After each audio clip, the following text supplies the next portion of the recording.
Girls friendship. पोरांची friendship. आम्ही girls friendship करताना खूप विचार करून करतो, अजिबात घाई करत नाही. फ्रेंडशिप करताना 2 ते 3 वर्ष लावतो. 2 मिनिटं लय होत्यात पोरांना फ्रेंडशिप करायला. चालता चालता एखाद्याने पत्ता विचारला, झाली फ्रेंडशिप. पेपर लिहिताना एक जणांनी मागल्याने उत्तर सांगितलं, झाली फ्रेंडशिप. एक आजोबा शेकोटी करून बसलो होतो, गेलो शेकाय, झाली फ्रेंडशिप.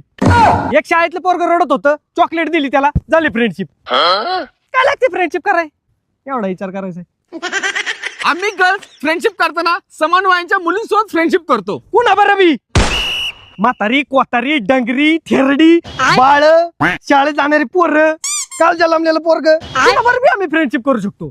पोरांना फ्रेंडशिप करायला अजिबात वयाचं काही लागत नाही. कुणाबरोबर बी फ्रेंडशिप करू शकतो आम्ही. आम्ही गर्ल्स कुठं फिरायला जायचं असेल तर 1 महिना अगोदरच प्लॅनिंग करतो. ऑन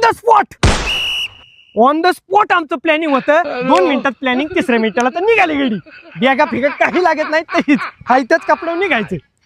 हा, आपलं तसंच काम असतं. आम्ही गर्ल्स आमच्या मैत्रिणींना हाक मारण्यासाठी त्यांच्या नावाने हाक मारतो. बापाच्या नावानी. पोरं डायरेक्ट बापाच्या नावाने एकमेकाला हाका मारतात. एखाद्या मित्राच्या बापाचं नाव रमेश, रम्या. एखाद्या मित्राच्या बापाचं नाव संपत, संप्या. अशाच नावाने हाका मारतात पोरं. आम्ही गर्ल्स एकत्र असल्यानंतर अजिबात कुणी कुणाला शिव्या देत नाही आणि अपशब्द सुद्धा वापरत नाही. शिव्या सोडून पोरं काय बोलतच नाही एकमेकाशी. सकाळी उठलं की शिव्या, रात्री झोपूस तोपर्यंत शिव्या. पोरांच्यात कुणी कुणाला बी शिव्या द्या, कुणी कुणाचा बी अपमान करा, अजिबात कुणाला वाईट वाटत नाही, काय नाही. 15 मिनिटात परत एकत्र वाटतात, जरी रुसली तरी. त्यामुळं बॉयज ऑलवेज रॉक. पोरांचा नाद करायचाच नाही आणि तुमच्या ती बसची बातच नाही. विषय